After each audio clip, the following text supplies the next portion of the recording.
Welcome everyone to Axiom Verge. This has been requested of me a few times at this point over the last couple of months, and it fits along with the whole Metroidvania kind of like all the Metroidvanias that I've been playing lately. So why not? I haven't played this in years now, so it'll be interesting to revisit. I mean, it's probably also better than the 18th Super Metroid hack in a row. Yeah, need a little break. Finally, a game I have played. So I guess we've all played it then? I haven't played it, but, I must have seen a playthrough of it at some point because, I vaguely remember bits of it. I know some of the major power-ups and whatnot, but, I couldn't fucking tell you anything about how the game's laid out or anything. Yeah. I didn't finish it. I got 90% of the way through, and one of the collectibles, one of the optional ones, involved some movement tech that I just could not get my hands to do on Switch. I played it on PC. I did beat it. I did not 100% it, though. And I'm not making any guarantees on 100%ing here, because I know there's a whole bunch of weapon upgrades, new weapon types that you can get. And some of them are really hidden very well. Yeah, the one I'm thinking of required doing some really precise late game mechanics that just you fuck it up and suddenly whoops, you now have to do the whole thing over again, and it's not a insignificant amount of time.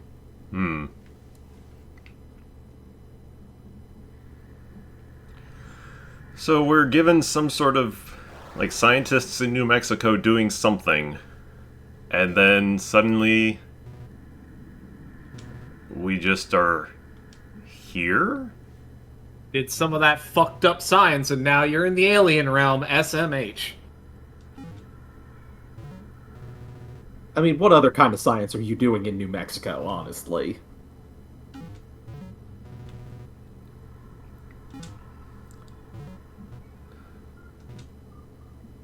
Where am I is a good question.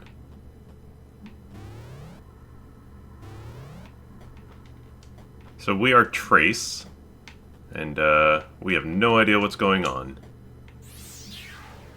But you can tell we're American, because the first thing we do is we got ourselves a gun. They told us to get it. This is our first weapon, the Axiom Disruptor. High-tech biomechanoid weapon. It's, pretty basic. It's a gun the lady mentioned, or I just imagine her. I'm weak. You must go now before he finds you. What I do remember is that I think the plot confused me a fair bit. But we'll get into it. I do really like the music in this game. Oh, yeah. It's got some incredible, crunchy synth vibes.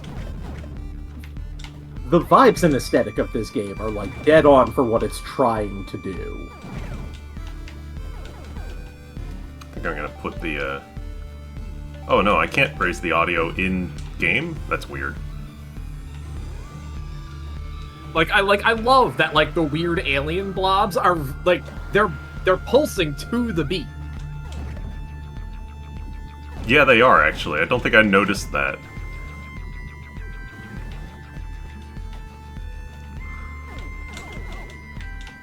I feel this game visually does a really good job of taking the inspiration for Metroid and actually, applying that alien Giger, Yeah.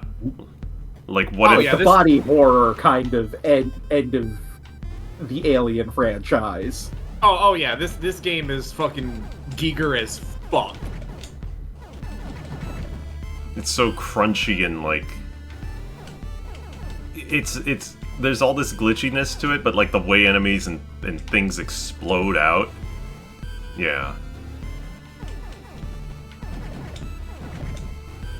It's got a very what if the NES was made in the mid-90s or something like that instead feel. Yeah, it's a really good application of pixel art where it is absolutely being used aesthetically, because trying to show what this game is doing in anything but pixel art would probably be a bit too much, if we're being honest. Also, I mean, this may not be 100%. I know this was a solo dev project, so like it's easier to do pixel art as a solo dev, I think.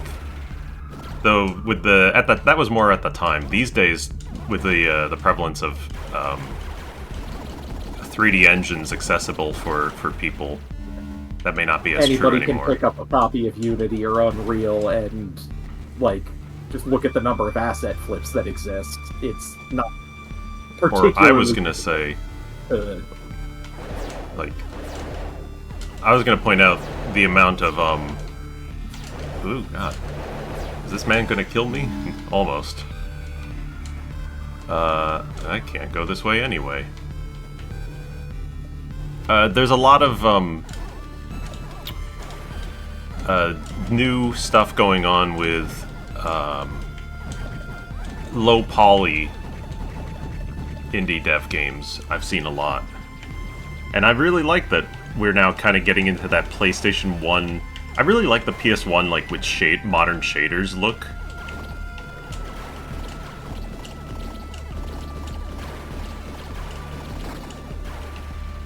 So it's neat to see what people are making these days, and just that 3D tools are available now.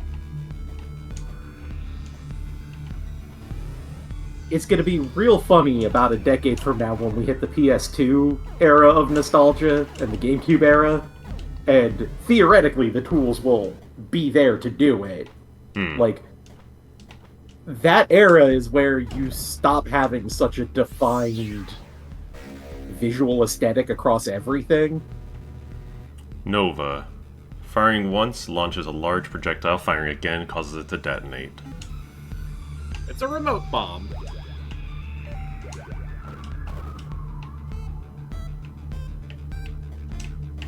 So there's like 24 weapons in the game, I believe.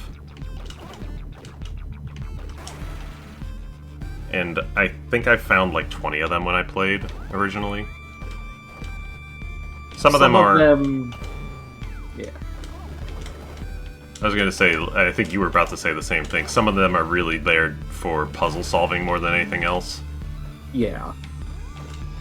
Like, the Nova Blaster here isn't a bad combat weapon, it's just... It's kind of very a weird clearly... one. Yeah. Very clearly puzzles first, weapon second.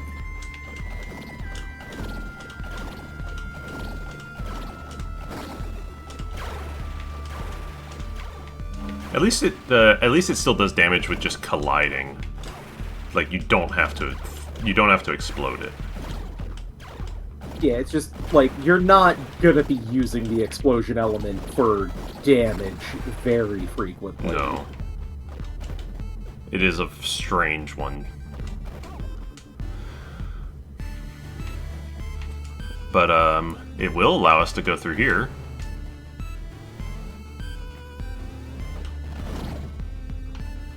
And we can also just switch back and forth at any time.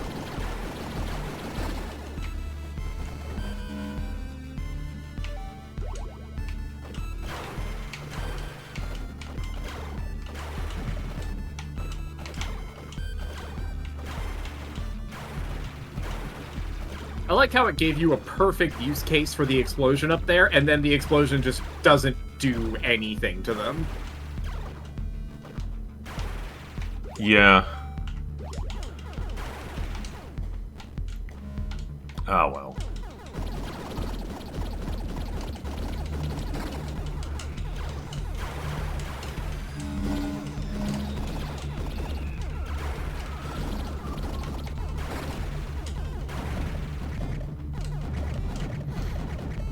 Hello.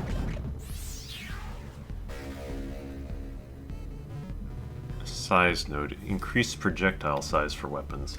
Oh, huh. Yeah, this game's got some interesting power-ups. I know that one of the major power-ups in this, that you get relatively early, I think, is probably one of the weirdest but like most unique side-scroll Metroidvania power-ups I think I've ever seen. We'll talk about it when I get to it. If it's the one I'm thinking of, the traversal one, and I'm not going to say anything other than yeah, that is probably one of the most interesting.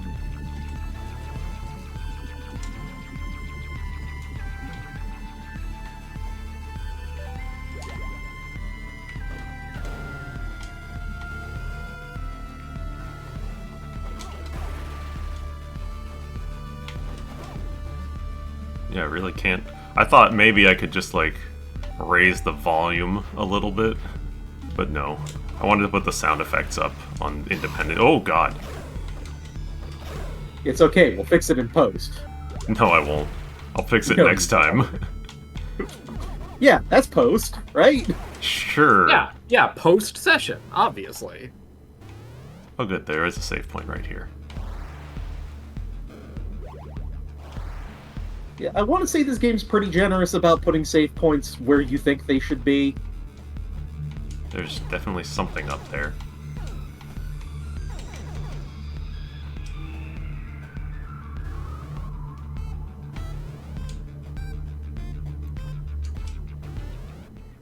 Oh, music cut out.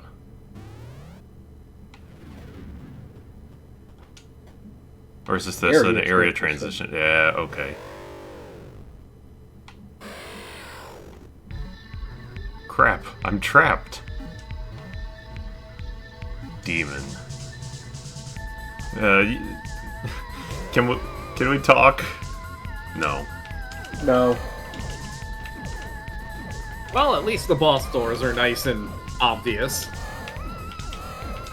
I'm gonna say I'm genuinely surprised that the Discord bitrate does not hate the static on the enemies. It probably doesn't mind it because it's such a small part of the screen. I think once we get to some of the bigger bosses, it will be a little more upset. I'm glad it's working out.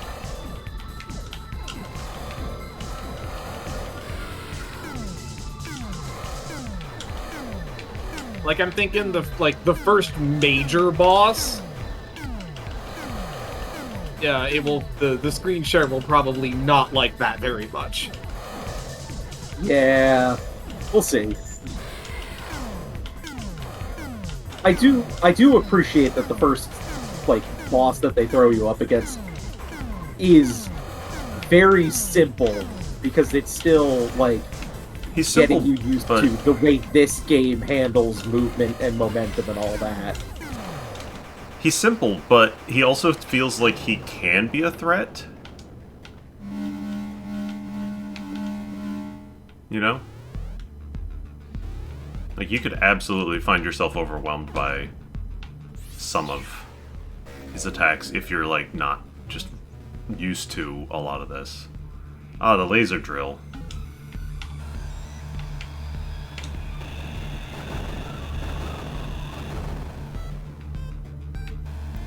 So we did see some rocks that we could use that on.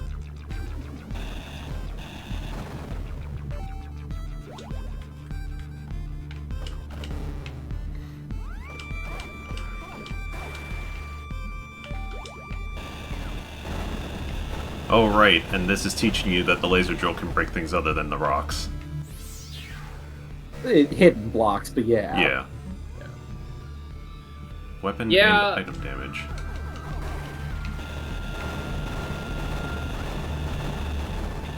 I don't know, I feel like this is... I'm not a huge fan of that second one just because, I can... And I know this is how every Metroid game goes, to some degree, but, it teaches you, you can break these regular-looking blocks, too, and it's like, oh... It's bombs. Oh, that's nice. There's, you have now put that thought in there. Great. Now there's 70,000 places that we... did you go up into every single corner and try and drill it? And that's part of why I think I didn't manage to get 100% of the weapon types, because it's like, oh, well, they can kind of be anywhere. However, I would at least say I prefer this, I think, over bombs, because it's at least kind of like semi-instantaneous. It's out, you can see whether or not it's having an effect almost immediately. Yeah. It's a lot more fair. active than bombs are. And this is fair. There's if I remember right, there's a second power-up that sort of works in the same way as far as, like, you know, revealing hidden passages, and that one is... So, you know, that's great. You get to have 2 bombs that work on different things. Yeah. And I'm gonna try to be cognizant of the fact that, like, we're playing on as an LP and all that, and not get bogged down in me just, like, checking everything. I do seem to recall that it's pretty good about being obvious for progression.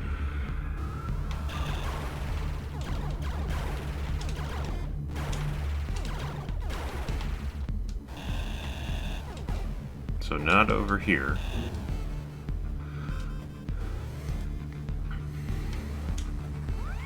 In general, there's a lot of things that Axiom Verge does that I wish more Metroidvanias would do. And, like, for the most part, like, finding the hidden power-ups is a lot easier in this game. There's some really hidden ones, but, like... It's also pretty good about being, like, this is optional. Like, this is clearly optional. Yeah. Yeah, you can beat the game just going main path only, you know, whatever low percentage. It takes more skill than exploring and finding everything that you can, but it's doable.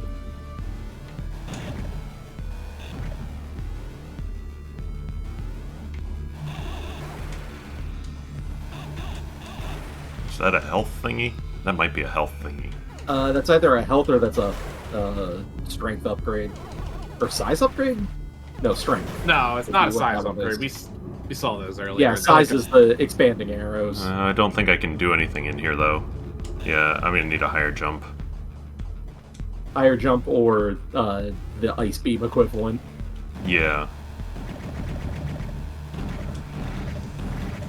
I'll bet Discord doesn't do very well on these breaking, though. No, surprisingly fine.